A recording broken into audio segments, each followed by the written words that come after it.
क्या सच में ऑपरेशन सिंदूर में हमारे कुछ फाइटर जेट क्षतिग्रस्त हुए थे क्या? कितनी सच्चाई है इसमें, जरा आप बताइए।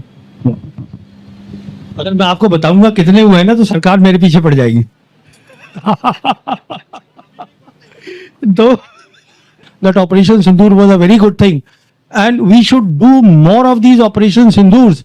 It should be like mowing the lawn. आप बार बार करेंगे तो they'll be deterred. अरे बाबा अगली बार करेंगे, it is full fledged war का मतलब ये है। ये पॉज का मतलब क्या है कि दोनों में से कोई भी साइड पॉज लिफ्ट कर सकती है। और मेरी सोच ये है कि पाकिस्तान करेगा चीन से सलाह मशवरा करने के बाद। Want to go back to the ceasefire line, it's an entirely different game. It has nothing to do with Kargil. And honestly, I don't want to say it very openly. What I am saying is that please think, if for so many years in all the wars that we have fought with Pakistan, we could not obliterate the military line. Now when the Chinese are behind them and they attack Kashmir, please think what will happen.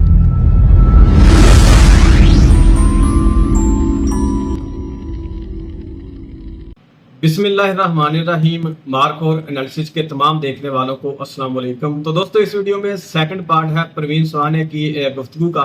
तो अगर आपने पहली video नहीं देखी तो पहले उसको देखें, फिर इस वीडियो के ऊपर आए, आपको बात अच्छे तरीके से समझ आएगी। खित्ते में इस वक्त क्या गेम हो रही है और पाकिस्तान इस वक्त किस लेवल के ऊपर खड़ा है, ये आपको इनकी गुफ्तगू सुनकर पता लगेगा।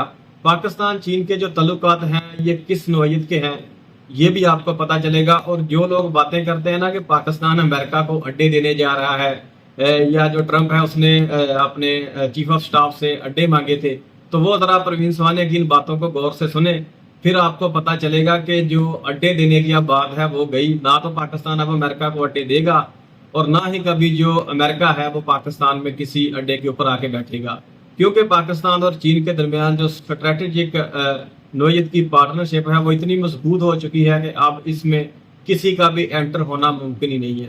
पाकिस्तान की सारी एडवांस टेक्नोलॉजीज चाइना से आ रही हैं, पाकिस्तान के स्टेल्थ जेट चाइना से आ रहे हैं, पाकिस्तान के मिसाइल जो कि हाइपरसोनिक मिसाइल हैं, अभी मैंने पीछे एक वीडियो शेयर की है, वो चाइना से आ रहे हैं। तो पाकिस्तान के पास जितनी भी टेक्नोलॉजी है वो चाइना से ही आ रही है। तो पाकिस्तान कैसे अमेरिका की साइड के ऊपर जा सकता है? और एक बात मैं आपको और भी बता दूं कि आने वाले वक्तों की जितनी भी एडवांस टेक्नोलॉजीज हैं, जितने भी नई इजादात होंगी, उनमें से 80% चाइना में से होंगी। और ये बात मैं ऐसे ही नहीं कह रहा, इसके पीछे एक बहुत बड़ी वजूहत है। और वजह यह है कि जो भी इस वक्त दुनिया की जो मिलिट्री इंडस्ट्री है, इलेक्ट्रिकल व्हीकल हैं, इसके अलावा जितने भी जदीद सिस्टम है, इनमें जितने भी रेयर अर्थ एलिमेंट इस्तेमाल हो रहे हैं, उनकी 90% जो प्रोडक्शन है वो चाइना में हो रही है। ये आपकी स्क्रीन के ऊपर मैंने एक स्क्रीनशॉट लगाया है, इस स्क्रीनशॉट को देखने के बाद आपको पता चल जाएगा। जितने भी 5th जनरेशन जेटवे मटेरियल इस्तेमाल हो रहे हैं वो 90% चाइना में उनकी प्रोडक्शन हो रही है, चाइना से वो निकल रहे हैं। तो फिर आप कैसे कह सकते हैं कि अमेरिका का F-35 ज्यादा एडवांस है और चाइना का J-35 कम है? यार सारे एलिमेंट जब चाइना के पास है तो फिर चाइना जो है वो F-35 से भी कुछ आगे की चीज बना रहा है, समझे?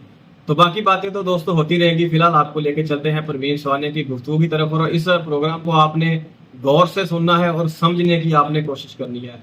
तो वीडियो शुरू करने से पहले रिक्वेस्ट है कि चैनल को सब्सक्राइब कर लें, साथ में बेल के आइकन को प्रेस कर लें ताकि आपको हमारी तमाम नई आने वाली वीडियोस का नोटिफिकेशन मिलता रहे। I have one question for you. That is, since now we have already suspended IWT, Indus Water, and in response they have suspended now the Simla agreement. Now, what could be the possibilities due to this suspension of Simla agreement that the Pakistan can undertake something similar operation like Kargil? First of all, you are talking of two issues, separate issues, and I'll tell you the answer to both. As far as Shimla agreement is concerned, and I explained to you that Pakistanis want to go back to the ceasefire line. Okay, all right. Okay, so they want to go back to the ceasefire line. It's an entirely different game. It has nothing to do with Kargil. And honestly, I don't want to say it very openly. What I am saying is that please think, if for so many years in all the wars that we have fought with Pakistan, we could not obliterate the military line. Now when the Chinese are behind them and they attack Kashmir, please think what will happen. It is not Kargil. That's one. Second part is about the Indus Water Treaty.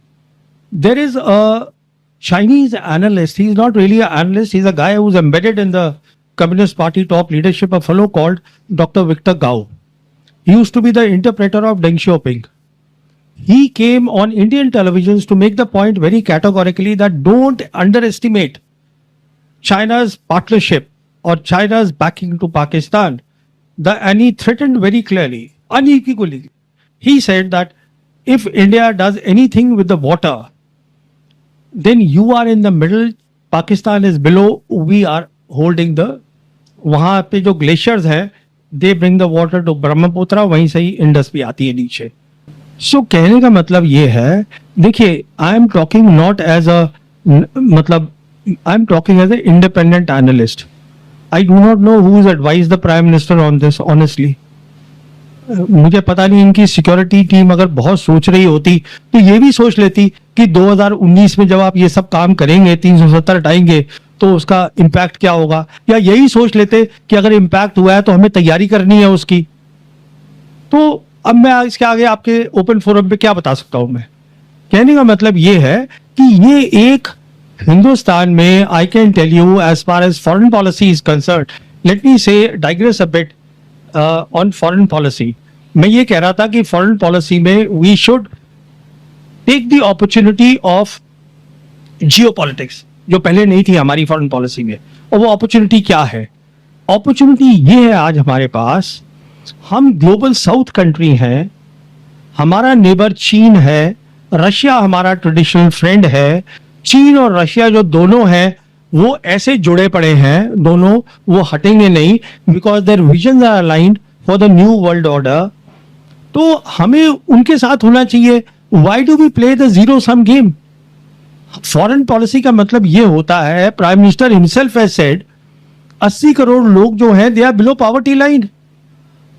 तो वो ठीक है, आपने बोल दिया कि साहब हमारी $4 ट्रिलियन जीडीपी है. जीडीपी होता क्या है? जीडीपी का सिर्फ मतलब ये होता है कि एक साल में आपकी गुड्स और सर्विसेज का जो आउटकम होता है, दैट इज योर जीडीपी. आपकी पॉपुलेशन ज्यादा होगी तो जीडीपी ज्यादा होगी. पर कैपिटा इनकम देखिए ना आप, आपकी ब्रिक्स कंट्रीज में सबसे कम है. फॉरगेट ब्रिक्स, वो जो पार्टनर कंट्री है उनमें भी कम है, आप देख लीजिएगा. मेरे कहने का मतलब यह है कि हमें बहुत कुछ हम उनसे, चाइना से सीख सकते हैं इन द मैन्युफैक्चरिंग सेक्टर. हमारी मैन्युफैक्चरिंग खत्म हो चुकी है आज, दैट इज द ट्रुथ. तो you cannot ride on the wave of services कि हम टूरिज्म कर रहे हैं, फलाना ढिमकाना कर रहे हैं, नहीं होगा उससे. हम आईटी सेक्टर कर रहे हैं, अच्छी बात है आप कर रहे हैं, but IT sector is the third industrial revolution. Please understand, the fourth industrial revolution, where there is a competition going on between China and US, it's about artificial intelligence, it is about emerging technologies, and that is where China is a leader. And there is plenty that the Russians are learning from Chinese. मिसाल के तौर पर Huawei 5G जो है वो आज Russia में है, हमारे पास भी आई थी 5G. I spoke to the then secretary जो थी डिपार्टमेंट इसके अंदर इलेक्ट्रॉनिक्स की, and she told me very categorically कि हमने 5G को टेक्निकल ग्राउंड्स पे नहीं हटाया है. We couldn't find any fault on the technical grounds, it was a political decision. तो मैं कहने का मतलब ये है कि देखिए, फॉरेन पॉलिसी, डिफेंस पॉलिसी, मेरे हिसाब से फॉरेन पॉलिसी आप अपनी बेहतर कर सकते थे. जियोपॉलिटिक्स की अपॉर्चुनिटी लेके आज भी आपके पास है. अभी आप ब्रिक्स में जा रहे हैं, बात करिएगा, उसको ठीक करिएगा. ये जीरो सम गेम छोड़ दीजिएगा. वो दुनिया नहीं मान रही है आज. दुनिया आप देखिएगा 2030 में जो दुनिया बनेगी वो रियल दुनिया होगी 80%, बिकॉज इमर्जिंग टेक्नोलॉजीज, आपको शायद मालूम नहीं होगा, अफ्रीका के अंडर, अफ्रीका में there are 7 countries, 7 emerging technologies out of the 20 in the world which are on the African continent. तो हम क्यों नहीं कर सकते ये सब कुछ? अब आप कहेंगे कि साहब वो सिक्योरिटी कारण से हम इसको नहीं आने देंगे, उनका सामान नहीं आने देंगे, हम डायरेक्ट फ्लाइट्स नहीं करेंगे. अभी उनका वो आया हुआ है vice foreign minister Sun Weidong, he sitting in Delhi, Chinese का, और उनकी डिमांड ये है कि साहब आप डायरेक्ट फ्लाइट करिए. उसका क्या मतलब है कि जो आपका बिजनेस है, जो हमारे छोटे बिजनेस वाले हैं, वो डायरेक्ट फ्लाइट होगी तो वो आराम से आके वो काम कर सकते हैं वहां पे कि वो सिक्योरिटी ग्राउंड है। अरे बाबा, सिक्योरिटी ग्राउंड है तो आप अपनी साइबर सिक्योरिटी अच्छी कर लीजिए। सब मुल्क यही कर रहे हैं। ऑस्ट्रेलिया जो है, it is part of AUKUS, but Australia भी जो है उसने भी रियलाइज किया है कि मुझे सामान खरीदना है चाइना से। ट्रंप जो he was riding a high horse, he is also come down. जब उन्होंने कहा है कि हम रेयर अर्थ मिनरल्स और मैग्नेट्स नहीं देंगे तुम्हें, तो बात खत्म हो गई। फिर उनकी टर्म्स मान ली है ट्रंप ने। तो कहने का मतलब ये है, आप समझिए इस बात को। व्हेन आई से आप, this is for the government of India to realise that China today, you are not in a competition with China. You should look at cooperation with a mutual cooperation, जिसमें आपका भी फायदा हो, उसका भी फायदा हो। I am not saying that उनका पूरा फायदा हो, but there are so many areas, I can list 10 of them, जहां हम दोनों काम कर सकते हैं, हमारा भी फायदा हो सकता है। तो पहले आप डायरेक्ट फ्लाइट तो खोल लीजिए। I am sorry, your question was something else, I digressed. Uday Yadav. Now we'll come. हाँ सर, उदय बात कर रहा हूँ। हाँ सर, एक सवाल है। आपने कहा कि ऑपरेशन सिंदूर अभी पॉज हुआ है, तो ये पॉज हुआ ऑपरेशन सिंदूर प्ले कब हो सकता है, किस सिचुएशन में प्ले हो सकता है? और दूसरी बात है, क्या सच में ऑपरेशन सिंदूर में हमारे कुछ फाइटर जेट क्षतिग्रस्त हुए थे क्या? कितनी सच्चाई है इसमें, जरा बताइए। अगर मैं आपको बताऊंगा कितने हुए हैं ना, तो सरकार मेरे पीछे पड़ जाएगी।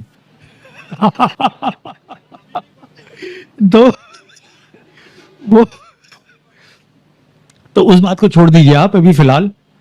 तो कहने का मतलब ये है, ये पॉज का मतलब क्या है कि दोनों में से कोई भी साइड पॉज लिफ्ट कर सकती है। और मेरी सोच ये है कि पाकिस्तान करेगा, चीन से सलाह मशवरा करने के बाद। हमें करने की जरूरत नहीं है। अच्छा, को हमारे बहुत सारे एनालिस्ट हैं जो बोल रहे हैं, हमारे I heard our former national security advisor and so many analysts in the country that Operation Sindoor was a very good thing, and we should do more of these Operation Sindoors. It should be like mowing the lawn. आप बार बार करेंगे तो they'll be deterred. अरे बाबा, अगली बार करेंगे, it is full fledged war, because you have brought the threshold of war very low. What is this new normal? New normal का मतलब ये है, पहले जो मसला सीज फायर जब उठता था तो वो लाइन ऑफ कंट्रोल पे सीमित होता था। अब आपने क्या कर दिया है, न्यू नॉर्मल जो प्राइम मिनिस्टर मोदी ने डिक्लेयर किया है, that means now you will have drones and more than that you will have missiles, all missiles except for those missiles which have been listed और properly earmarked for the nuclear role. बाकी बहुत सारी long range missiles हैं, cruise missiles हैं, air launch ballistic missiles हैं, बहुत सारी missiles हैं। तो आप अब डीप टारगेटिंग कर सकते हैं, आप सिटीज को बर्बाद कर सकते हैं। अब आप खुद सोचिए, आपने थ्रेशोल्ड कितना कम ले आए हैं आप उठाकर। इसका मतलब आप एक और भी काम करिए अब आप, जो सरकार नहीं सोच रही है। आप लिखिए अपने आर्टिकल में कि now we need to protect our की एरियाज। हमारी बॉम्बे की रिफाइनरी, उसको प्रोटेक्ट करने की जरूरत है। हमारी और वल्नरेबिलिटीज जो है, national vulnerabilities, they need to be protected because you have created this new normal. वो जिस दिन वो उठाएगा वो दूसरा। और इसमें क्या होता है, हमारे मुल्क में जब कोई चीज होती है 4-5 दिन के बाद, उसके बाद दिन द कॉम्प्लेसेंसी सेट्स इन कि चलो यार वो तो हो गया, बात रफा दफा हो गई। अब गेम तो अब शुरू हुआ है, तो आप उसको प्लीज अपनी एयर डिफेंस को, now you have a major responsibility not only along the Jammu and Kashmir and the right till the Gujarat, your entire population which is close to the border, you need to provide them shelters, underground shelters. Along with that, you have to protect all your vulnerabilities because he has the reach to fire the missiles. नहीं दिया तो उसको China दे देगा। China का फायदा है इसमें। China को आपसे लड़ाई नहीं लड़नी है। चाइना की वो आपको बराबर समझता ही नहीं है। उसकी जो बराबरी है वो अमेरिका है, आप नहीं है। I hope I have answered your question. Hi, sir. With all the discussion that happened so far, I get the impression that it is not Operation Sindoor, but Operation Blunder rather. Was it too early for us to have agreed for the ceasefire? And once upon a time, we were looking at, I mean, the world was looking at China plus strategy. Is it not the right time for us to look at US plus strategy also? देखिए, as far as Operation Sindoor was concerned, neither side wanted to escalate because both sided, हमारा जो था objective was only to show our people, this was in my assessment the objective of the government, कि हम अंदर घुस के मार सकते हैं. And their objective was basically to learn the lessons. Not only have they learned the lessons, the Chinese also have learned the lesson. And I'm absolutely certain that their top military officers would be confabulating and doing a lot of briefing and debriefing and making the next strategy. तो दोनों का neither side wanted escalation, but दोनों side को idea हो गया है कि अगली लड़ाई जो होनी है, अगर हम अपनी पॉलिसीज नहीं बदलते, वो तय है. तो वो कैसे लड़ी जाएगी वो समझ में आ गया है. अब जहां तक आपने प्लंडर की और दूसरी बातें करी वो पॉलिटिकल इश्यूज है, मैं उनमें नहीं जा रहा हूं. Yes, thank you. Thank you for very lucid presentation, Praveen. And your point about the one front reinforced Pak China front is very valid. And my question to you, especially with Karakoram Highway and Gwadar Port improving logistics fantastically for the Pakistanis and Chinese, do you think India should make use of the Russian offer to mediate between India and China and effect a rapprochement on various issues? Sorry, India should mediate between. No, India to make use of Lavrov's offer of Russian mediation to resolve India-China issues. No, he is not coming for mediation, Lavrov. He had made an offer. There were some newspaper reports. I'm not aware of that offer. I'm not aware. And as far as what you are saying, देखिए लड़ाई बदल चुकी है. As I am saying, armies will not have the lead role. Once the air corridors are created, the army will move. इसीलिए मैं कह रहा हूं, and I have been saying it for the last few days, CDS air force का बनाइए आप. Army के CDS को नहीं मालूम है एयर फोर्स. आर्मी लीड में नहीं हो सकती है, आर्मी को आपको काटना पड़ेगा. And this is the call that the political leadership opposition should take up, समझाने के लिए. You see, I can only, they are the people who have to tell the government कि आप ये करिएगा और उसके कारण ये हैं, दीज आर द रीजंस, इसका हमें जवाब दीजिए. सरकार तैयार नहीं है डिस्कशन करने के लिए. तो ये, और जहां तक मूव का ताल्लुक है, वो तो आज बैठे ही हैं वहां पर, उनको मूव क्या करना है. Another thing I tell you, 2022 से शायद आपने, it must have missed your attention, they have added more people, the Pakistanis have added their more military officers in their military section in Beijing, whose sole responsibility is to make sure that the spare parts, everything are provided. There's a regular supply. Because the next war, jab hogi, it will be a high intensity war with speed and it will be a decisive war. तो उसमें हमें problem होगी कि कहां से लाएं सामान. जो मसला हुआ था कारगिल में, where we found Musharraf was sitting with the Chinese, हमने उसके वो टेप्स वगैरह भी करी थी कि हमें सामान दे दो. And our bureaucrats were running around the world with dollars in their suitcases कि कहीं से कुछ सामान मिल जाए. अरे भाई, बात ये है, आत्मनिर्भरता जो है, it is a slogan. Why it is a slogan is, उसके लिए आपको पीस चाहिए पहले. अगर आपको पीस होगी, then you can do आत्मनिर्भरता, because you have to put money in your research and it's a long drawn process. What we used to do earlier, Make in India, वो उसके आप अलग अलग नाम देते रहते हैं, but nothing changes on the ground. और उसका एविडेंस ये है कि जो एयरफोर्स चीफ है, in utter frustration, he has said openly at 2 places that Atmanirbharta is fine, but DRDO and HAL, they are unable to meet the deadlines. उसने साफ तो कहा है कि मुझे हवाई जहाज चाहिए, आप लाके दो मुझे. तो ये बनेंगे नहीं. आम का जो है वो अच्छा लगता है, वो हमारे लिखते रहते हैं जर्नलिस्ट मेन लाइन पेपर में कि वो कल बन गया. अच्छा, हमारे यहाँ एक दिक्कत और भी है, हम काम होने से पहले ही कह देते हैं will be the 4th largest, 3rd largest in the world. Chinese deep seek करते हैं, LLM बना देते हैं मॉडल अलग टाइप का, चुपचाप बैठे रहते हैं, दुनिया देख रही है क्या करा है. तो हमारी ये भी तो एक दिक्कत है. Gurbir. Praveen ji, Gurbir speaking. Two questions related. One's, of course, taking off from there. Right through Operation Sindoor, there was a deafening silence from Russia, more or less. Of course, there was some little bit ki they should be restrained and all that. But clearly, it looked that there was a sort of a subterranean alignment with what China was saying, or at least China pushing Russia to keep away and not to intervene either side, or at least take a neutral position. What's your general kind of understanding of that? That's one. I came slightly late, so you might have covered these things.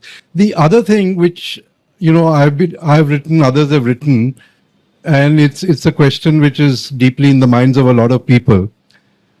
Today, as a regional leader, India, we've got severe contradictions with Bangladesh, severe contradictions with Sri Lanka. Nepal has drifted off to towards China. Pakistan, we know what the situation is. Probably the only positive alignment, strangely, is with Afghanistan.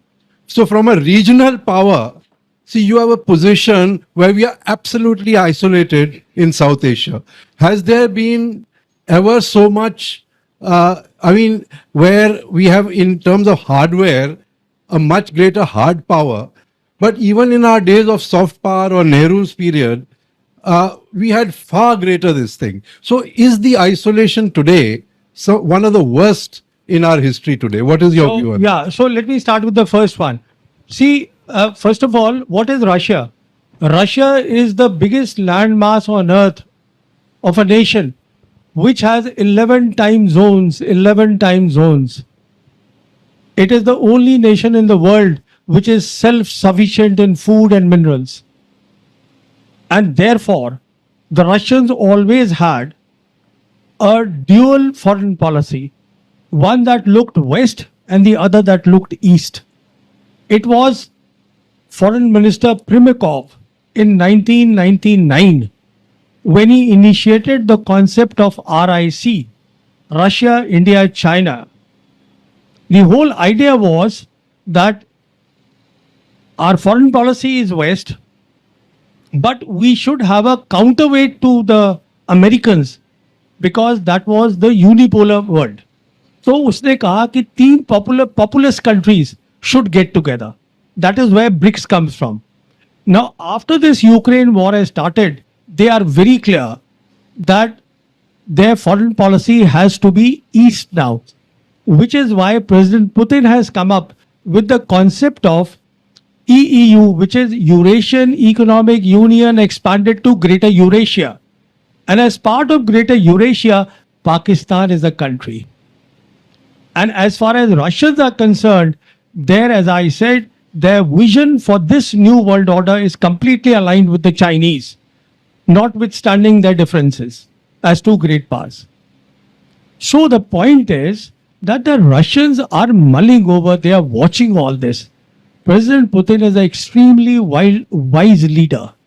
Extremely wise. If I have to point out one man today in the world who is wise, I would say Vladimir Putin. So, Joe, what you are saying is happening. Not for nothing, now they have gone to the Pakistanis with the offer that they have a mill of the Soviet Union time near Karachi, and they want to refurbish that with $2 billion of their own. So they have warmed up to the Pakistanis. We are isolated. Now your second question. See, you perhaps missed all that. I was trying to explain that we willingly, देखिए, when the world, we were at the fringe of global geopolitics. जब वो वक्त था, we were at the fringe of geopolitics because the global geopolitics was being played in trans-Atlantic region. उस वक्त पर क्या हो रहा था, ये हमने assume कर लिया था कि we are the boss of South Asia because we were the fringe. We were not at the, in the center of the global geopolitics, and the world didn't bother the big powers. कि ठीक है, we said we are the biggest ये हमारा backyard है, Indian Ocean region, South Asia हमारी मलकियत है. So we are the kings here. But the world has changed now. We have abandoned that position, and that strategic void has been filled up with the Chinese. And after Operation Sindoor, please keep seeing over the next 2 years, watch the news carefully and connect the dots. And this is precisely what will happen. That they are now building up Pakistan for 3 reasons. Reason number 1, a competitive military power, a military power which could show that it is a peer competitor of the Indian military in 4-day Operation Sindoor. Second, their geography. And the third, the backing of China to them. They are building Pakistan as a strategic alternative to India in South Asia. You know, it may sound far-fetched to you, like when I said in 2019 it will be one front reinforced war. I'm not saying that I'm giving some vision to anybody. I am simply saying I'm connecting the dots. If you objectively connect the dots, this is what the picture emerges. We are taking